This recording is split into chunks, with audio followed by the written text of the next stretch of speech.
Chapter 9. Traders, Kings and Pilgrims. Jagini at the market. Jagini looked forward to the fair in the village. She loved to see and touch the pots and pans of shiny steel, bright plastic buckets, cloth printed with brilliant floral design, and clockwork toys, all of which came from the city. The men who spared out their wares came in buses and trucks and went back at the end of the day. Why were they always on the move? She wondered. Her mother explained that they were traders, people who bought things where they were made and sold them elsewhere. How to find out about trade and traders? You read about the northern black polished ware in chapter 8. This fine pottery, especially bowls and plates, were found from several archaeological sites throughout the subcontinent. How do you think it reaches these places? Traders may have carried them from the places where they were made to sell them at other places. South India was famous for gold, spices, especially pepper, and precious stones. Pepper was particularly valued in the Roman Empire, so much so that it was known as black gold. So traders carried many of these goods of Rome in ships across the sea, and by land in caravans. There must have been quite a lot of trade, as many Roman gold coins have been found in South India. Can you think of how and why this reached India? Comment this. A poem about trade. We can find evidence of trade in the Sangam poems. Here is one which describes the goods brought into Puhar, an important port on the east coast. Here are boats, swift, prancing horses by sea in ships, bales of black peppers in carts, gems and gold born in the Himalayas, sandalwood born in the western hills, the pearl of the southern seas and corals from the eastern ocean, the yields of the Ganga and the crops from the Kaveri, foodstuffs from Sri Lanka, pottery from Myanmar, and other rare and rich imports. Make a list of all the things that are mentioned. What would they be used for? Comment this. Traders explored several sea routes. Some of these followed the coast. There were others across the Arabian Sea and the Bay of Bengal, where sailors took advantage of the monsoon winds to cross the seas more quickly. So, if they wanted to reach the western coast of the subcontinent from East Africa or Arabia, they chose to sail with the southwest monsoon, and sturdy ships had to be built for these long journeys. New kingdoms along the coast. The southern half of the subcontinent is marked by a long coastline and with hills, plateaus, and river valleys. Among the river valleys, that of the Kaveri is the most fertile. Chief and kings who control the river valleys and the coast became rich and powerful. Sangam poems mention the Movender. This is a Tamil word meaning three chiefs, used for the heads of three ruling families, the Cholas, Cheras, and Pandavas. See map 7, page 105, who became powerful in South India around 2300 years ago. Each of the three chiefs had two centers of power, one inland and one on the coast. Of the six cities, two were very important: Puhar or Kaviripattinam, the port of the Cholas, and Madurai, the capital of the Pandavas. The chiefs did not collect regular taxes. Instead, they demanded and received gifts from the people. They also went to military expeditions and collected tributes from neighboring areas. They kept some of the wealth and distributed the rest among their supporters. including members of their families, soldiers, and poets. Many poets whose compositions are found in the Sangam collection composed poems in praise of chiefs who often rewarded them with precious stones, gold, horses, elephants, carriers, and fine cloth. Around 200 years later, a dynasty known as the Satavahana became powerful in western India. See map 7, page 105. The most important ruler of the Satavahanas was Gautamiputra Sri Shatkarni. Who know about him from an inscription composed on behalf of his mother, Gautami Balasri. See, he had he and other Satavahanas rulers were known as Lord of Dakshinapatha, literally the route leading to the south, which was also used as a name for the entire southern region. He sent his army to the eastern, western, and southern coast. Why do you think he wanted to control the coast? Comment this. The story of the Silk Route. The rich, glossy colors of silk, as well as its smooth texture, make it a highly valued fabric in most societies. Making silk is a complicated process. Raw silk has to be extracted from the cocoons of silkworms, spun into thread, and then woven into cloth. Techniques of making silk were first invented in China around 7,000 years ago. While the method remained a closely guarded secret for thousands of years, some people from China who went to distant lands on foot, horseback, and on camels carried silk with them. The paths they followed came to be known as the Silk Route. Sometimes Chinese rulers sent gifts of silk to rulers in Iran and West Asia, and from there the knowledge of silk spread further west. About 2000 years ago, wearing silk became the fashion among rulers and rich people in Rome. It was very expensive as it had to be brought all the way from China, all along dangerous road, through mountains and deserts. People living along the route often demanded payments for allowing traders to pass through. Look at map 6, pages 76 to 77, which shows the Silk Route and its branches. Some kings tried to control large portion of the route. This was because they could benefit from taxes, tributes, and gifts that were brought by traders traveling along the route.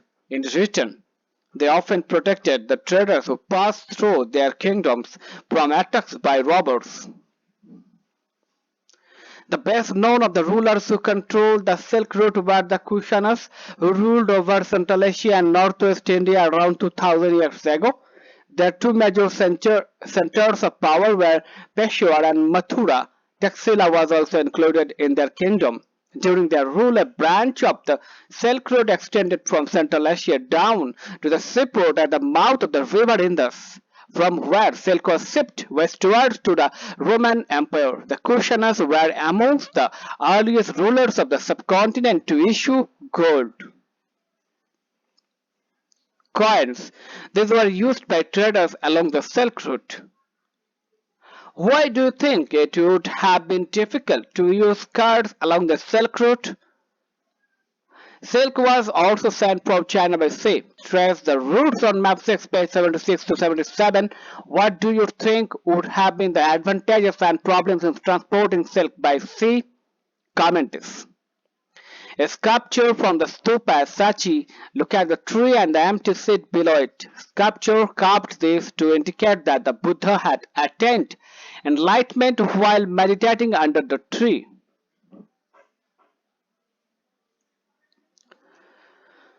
The spread of Buddhism. The most famous Kushana ruler was Kanishka, who ruled around 1900 years ago. He organized a Buddhist council where scholars met and discussed important matters. Ashaghosha, a poet who composed a biography of the Buddha Charita, lived in his court.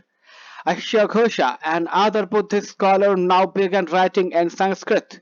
A new form of Buddhism known as Mahayana Buddhism now developed. This had two distinct features. Earlier, the Buddha's presence was shown in sculpture by using certain signs. For instance, his attainment of enlightenment was shown by sculptures of the peepal tree. Now, statues of the Buddha were made. Many of these were made in Mathura, while others were made in Taxila. The second change was a belief in bodhisattvas. These were supposed to be persons who had attained enlightenment. Once they attained enlightenment, they could live in complete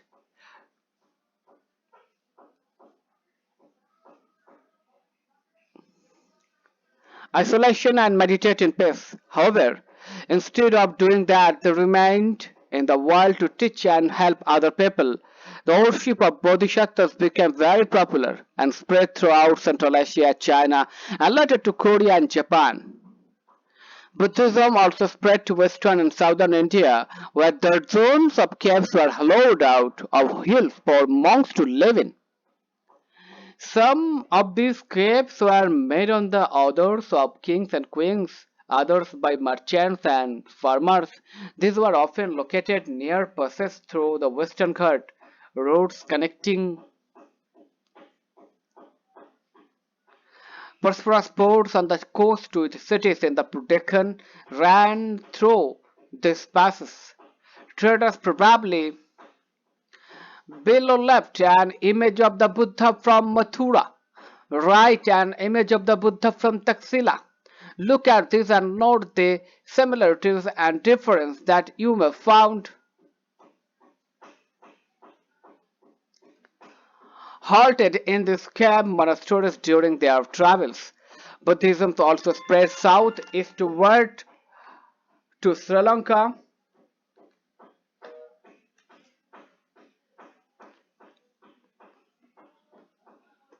Myanmar, Thailand, and other parts of Southeast Asia, including Indonesia, and older form of Buddhism known as Theravada Buddhism was more popular in these areas. Read page 100 once more. Can you think of how Buddhism spread to these lands? Comment this. A cave at Karle, Maharashtra.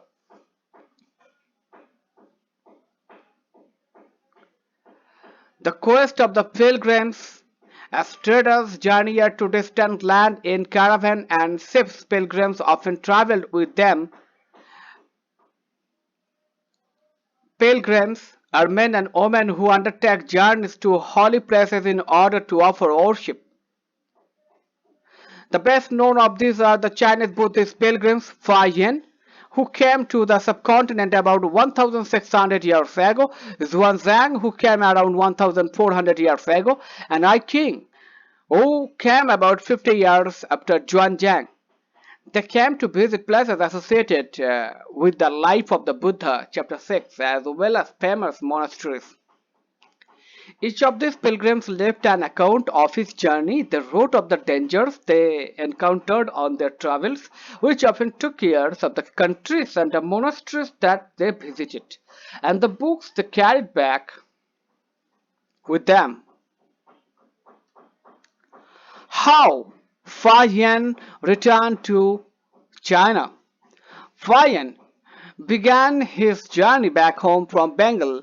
He boarded a ship belonging to some merchants. They had barely traveled for 2 days when they were caught in a storm. The merchants began throwing their merchandise overboard so as to lighten the load and save the ship from sinking. Fayan threw away his meager personal belongings but clung to his books and the statues of the Buddha that he had collected. Finally, the storm subsided after 13 days. This is how he described the sea. The sea itself is boundless in extent. It is impossible to know east or west, except by observing the sun, moon, or stars in their motion. If it is dark rainy weather, the only plan is to steer by the wind. It took him more than 90 days to reach Java, where he halted for 5 months before boarding another merchant ship that took him to China. Try and trace the route Fayan took on map 6, page 77. Why do you think he did not want to throw away his books and statues? Comment this.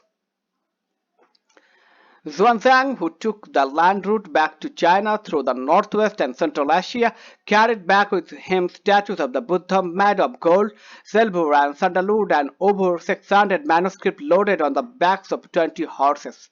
Over 50 manuscripts were lost on the boat on which he was crossing the Indus capsized. He spent the rest of his life translating the remaining manuscript from Sanskrit into Chinese. Nalanda, a unique center of Buddhist learning. Xuanzang and other pilgrims spent time studying in Nalanda, Bihar, the most famous Buddhist monastery of the period. This is how he describes it. The teachers are men of the highest ability and talent. They follow the teachings of the Buddha in all sincerity. The rules of the monastery are strict and everyone has to follow them. Discussions are held throughout the day, and the old and the young mutually help one another. Learned men from different cities come here to settle their doubt. The gatekeeper asks new entrants difficult questions. They are allowed to enter only after they have been able to answer this. 7 or 8 out of every 10 are not able to answer. List the reasons why Xuanzang wanted to study in Nalanda. Comment this. The beginning of Bhakti. This was also the time when the worship of certain deities, which became a central feature of later Hinduism, gained in importance. These deities included Shiva, Vishnu, and goddesses such as Durga.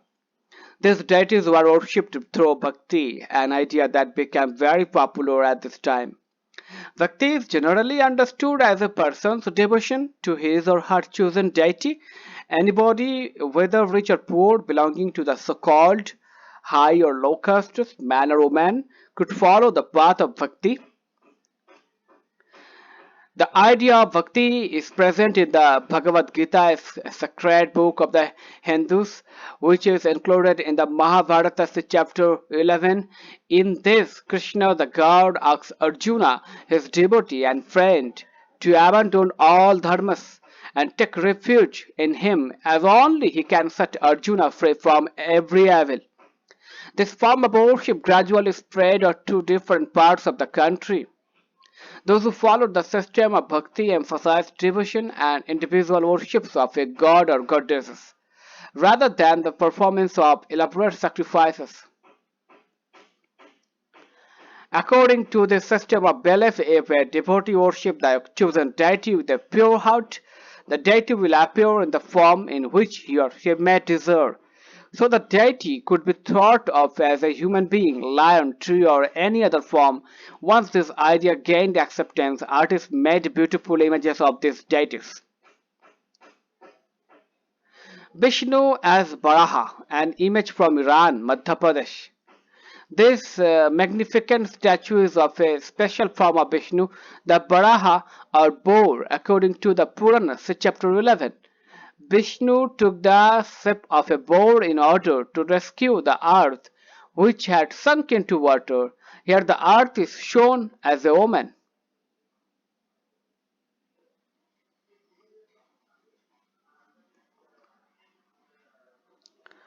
Bhakti comes from the Sanskrit term bhaj, meaning to divide or share.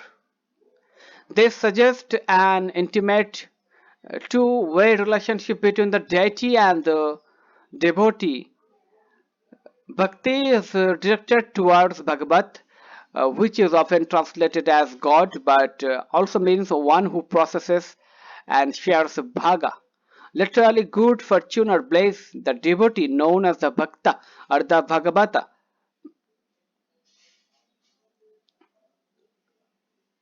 shares his or her chosen deity's bhaga.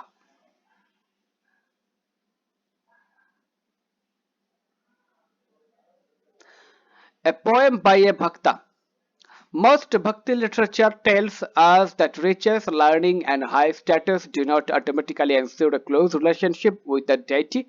This is part of a poem composed in Tamil by Appar, a devotee of Shiva who lived about 1400 years ago. Appar was a Bhillala. Chapter 8. The leper with rotting limbs, the man who is regarded as low by the Brahmin, even the scavenger. Even these men, if they are servants, that is devotee, of him who shelters the Ganga in his long hair, that is Shiva. I worship them, they are gods to me. What does the poet regards are more valuable, social status or devotion? Comment this. Because the deities were special, these images of the deity were often placed within special homes, places that we describe as temples. We will learn more about these temples in chapter 11. Bhakti inspired some of the best expression in art, sculpture, poetry, and architecture. Hindu. The word Hindu, like the term India, is derived from the river Indus. It was used by Arabs and Iranians to refer to people who lived to the east of the river and to their cultural practices, including religious beliefs. Elsewhere, about 2000 years ago, Christianity emerged in West Asia. Jesus Christ was born in Bethlehem, which was then part of the Roman Empire. Christ's teaching were that he was the savior of the world. He also taught people to treat others with love and trust others, just as they themselves wanted to be treated. Here are a few verses from the Bible, the holy book that contains the teaching of Christ. Blessed are those who hunger and thirst for righteousness, for they shall be filled. Blessed are the many merciful, for they shall obtain mercy. Blessed are the pure in heart, for they shall see good. Blessed are the pure in heart, for they shall see God. Blessed are the pacemaker, for they shall be called sons of God. Christ's teaching appealed to ordinary people and spread through West Asia, Africa, and Europe. The first Christian preachers came from West Asia to the west coast of the subcontinent with 100 years of Christ's death. Look at map 6, pages 76 to 77 and trace out the route that they may have used. The Christians of Kerala, known as Syrian Christians because they probably came from West Asia, are among the oldest Christian communities in the world. Imagine you have a manuscript which a Chinese pilgrim would like to carry back with him. Describe your conversion. Comment this. Keywords: trader, Mabhinder, root, silk, Kushanas, Mahayana, Theravada, Bodhisattva, pilgrim, bhakti. Let's recall. Do this. Comment this. Some important dates. Discovery of silk making about 7,000 years ago. The Cholas, Cheras, and Pandavas about 2,300 years ago. Growing demand for silk in the Roman Empire about 2,000 years ago. Kanishka, the Kushana ruler, about 1,900 years ago. Fayan comes to India about 1,600 years ago. Xuanzang comes to India. Appar composes devotional poem in praise of Shiva about 1,400 years ago. Let's discuss. Let's do. Comment this.